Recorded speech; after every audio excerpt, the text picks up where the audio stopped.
Fëmiu yt me problemet e tij, ai po të shërben ty. E ke imagjinuar ndonjëherë se fëmiu yt mund t'i bartë gjitha emocionet e tua?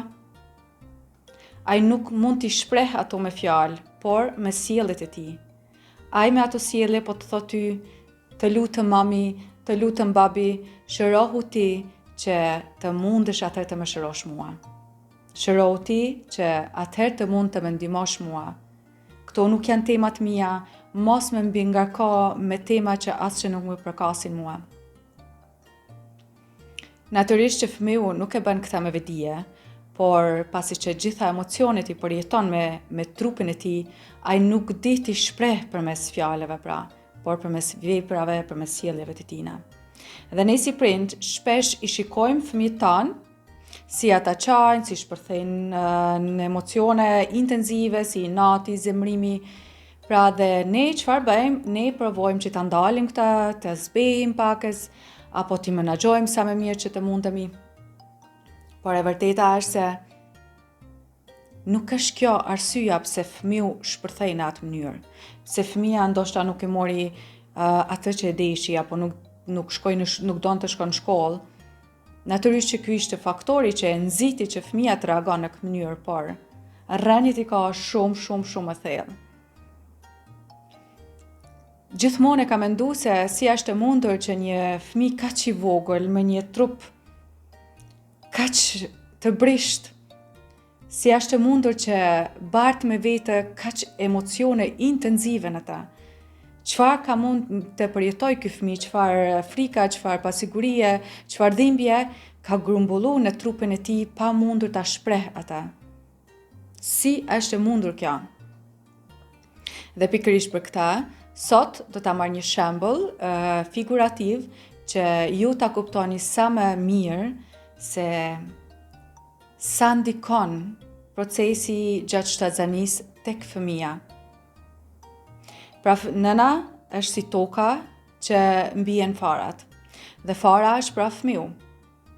Dhe fëmiu nuk ushqehet vetëm nga ushqimi që ushqehet nëna e tij, por edhe nga mendimet e saj, nga shqetësimet, nga frika, pra nga energjia nënës së tij. Dhe natyrisht me këto emocione, me këtë energji ai ushqehet, ato i përthith dhe i programon në veten e tij.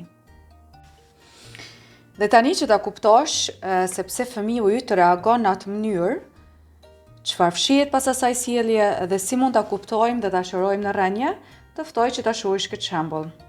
Imagjinoje që gota është barku i nënës dhe uji është lëngu amniotik. Po kjo është mitra dhe një farë futet brenda. Ajo është fëmiu yt, në rregull? Ai rritet dhe zhvillohet. Ti e ushqen fëmiun tënd me ushqime, me atë që ha dhe pi, ndoshta merr vitamina, ndoshta ke hequr dorë nga shumë gjëra, nga cigaret, nga alkooli, apo nga kafja, apo nga peshku ton, apo nga sallami etj. Ti heq dorë sepse do që fëmiu yt të shihet mirë, apo të marrë gjëra të mira dhe kjo është plotësisht në rregull dhe shumë e vlefshme. Por pastaj ekziston edhe një anë tjetër. Ne i ushqejmë fëmijët tanë edhe me gjëra të padukshme. Pra me mendimet tona, me frikrat tona, me ndjenjat tona, me mendimet që i kemi menduar. Pra çdo gjë që është e padukshme, mendimet, ndjenjat, shqetësimet etj. Dhe për këto pra ushqehet fëmiu yt brenda teje. Dhe supozoj që një nën pra ka përjetuar diçka. Ka ndjerë si u sjell dikush shumë pa drejt, është zemëruar shumë. Sepse ka ndodhur diçka pra me cilën nuk ishte ajo dakord. Dhe ndoshta sepse nuk ka mundur ta shpreh siç duhet, e ka mbajtur gjitha atë zemrim brenda vetes. Çfarë ndodh pastaj? Ti e ndjen atë zemrim dhe ai vepron si një pikë ngjyre. Unë kam marrë një ngjyrë blu. Shikoni tani ujit është ngjyrosur. Pastaj një nën dihet ndoshta e lën pas dore, dihet e vetmuar, mendon nuk ka mundësi që burri im të mos e bëj këtë apo atë. Pra brenda saj ka frustrim. Dhe kjo është si një pikë ngjyre. Pra ndoshta është prapë zemëruar sepse, si për shembull, nuk ndihet që është e parë.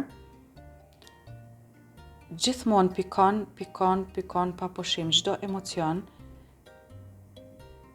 Në ndonjë konflikt ndoshta ku ka shpërthyë vërtet dhe atëherë është hedhur një pikë shumë e madhe.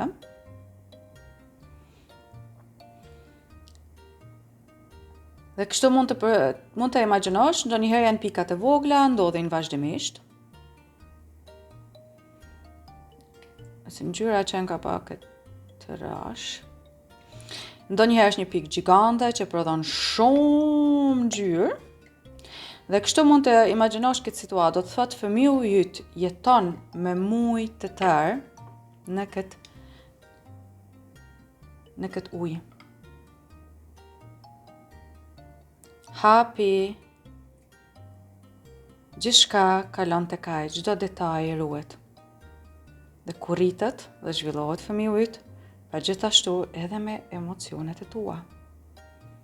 Tani ky ujë nuk është më i pastër, po është plot ngjyrë. Prandaj është kaq e rëndësishme ta kuptosh që zemrimi që ka fëmiu yt sot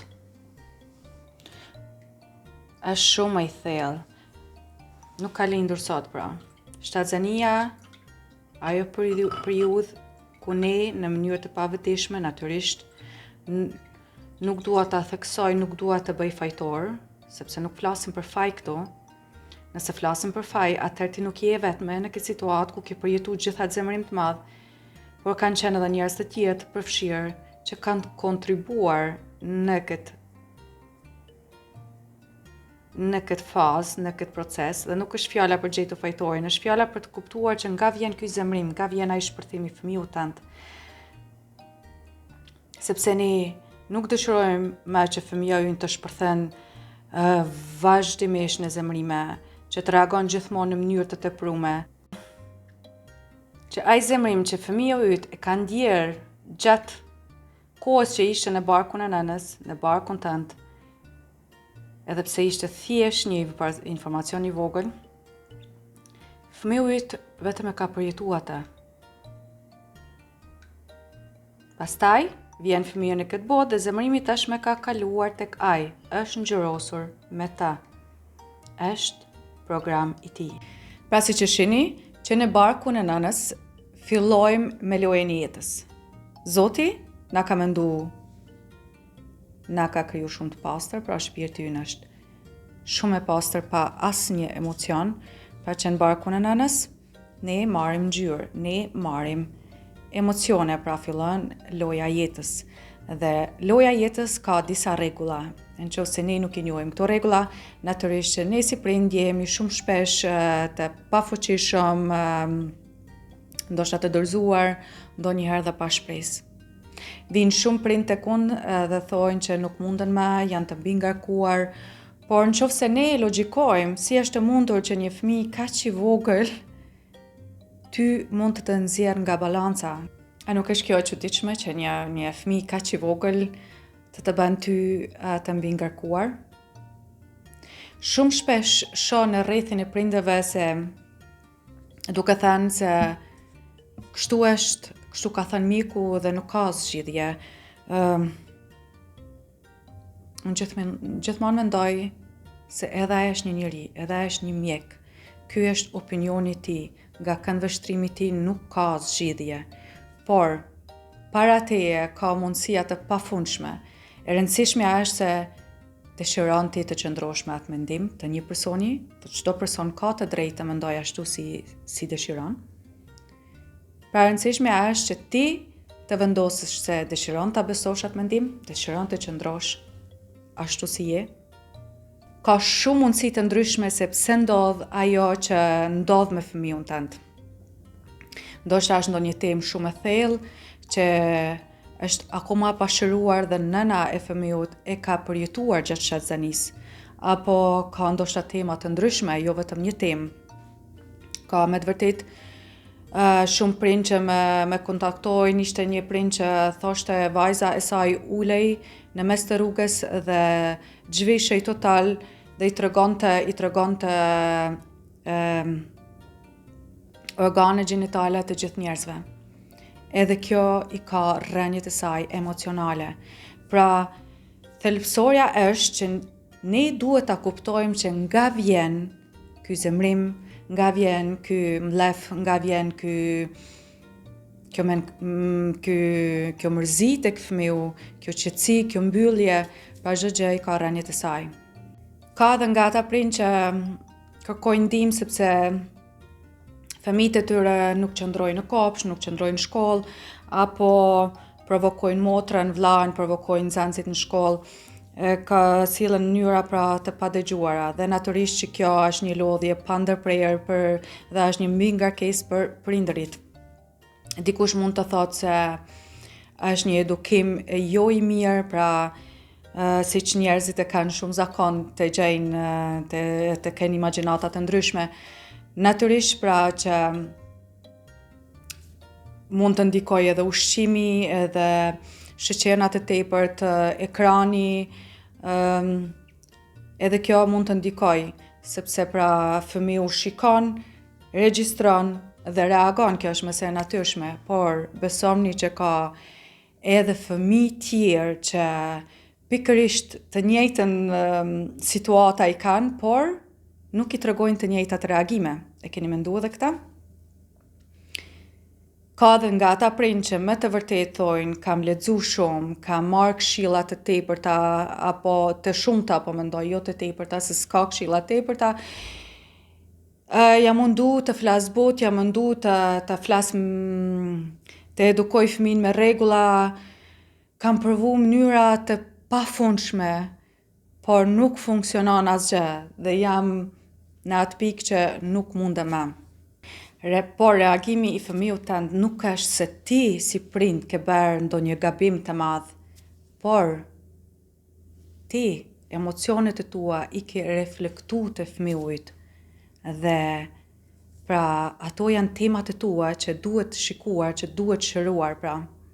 Çdo reagim i fëmijës tënd është pra një mesazh i fshehur që të thotë mami, babi, të lutem çliro mua nga kjo barë që më ke mbi ngarkuar, që nuk është as pak e imja.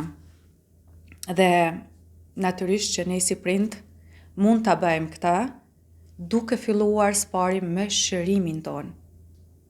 Sepse kur ne shërohemi, ndrojmë energjinë dhe pra ai reflektimi, ajo pasqyra që reflekton tek fëmia ynë, ajo fshihet dhe natyrisht ky emocion fshihet edhe tek fëmiujt. Dhe pikërisht për këtë arsye që ne jo vetëm që bartim emocionet apo bllokadat e pashëruara të nënës apo të babait ton, por gjithashtu ne bartim edhe emocionet, edhe ato plagë të pashëruara edhe të paraardhësve tanë. Dhe pikërisht për këtë gjë që t'ju ndihmoj prindërve që ti thejnë këto zinxhir të dhimbjeve, kam krijuar një kurs që quhet Edukim i Vetëdijshëm. Çdo prind do të mëson aty që fëmia ka ardhur si një dhuratë për ty, që të tregon që ti mund të shërohesh dhe unë jam udhërefysi yt, unë do të tregoj se ku është e nevojshme të shërohesh. Dhe nëse ti tani thua që mua më mjafton tani, unë dua të shërohem, unë dua ta ndal këtë cikël që është si një zinxhir brez pas brezi, atëherë ti je një hero, ti je një heroin, jo vetëm për gjeneratat e para, por edhe për gjeneratat pas teje. Dhe në këtë kurs, unë do të jem aty me ty për të ndihmuar që me të vërtetë të thellohesh thellë në veten tënde, ta rigjesh forcën tënde që ndoshta edhe ke harruar dhe natyrisht ta shërosh veten që ti të mund të shërosh edhe fëmijët e tu. Sepse kur ti shërohesh, atëherë edhe fëmiu yt rilind bashkë me ty. Në këtë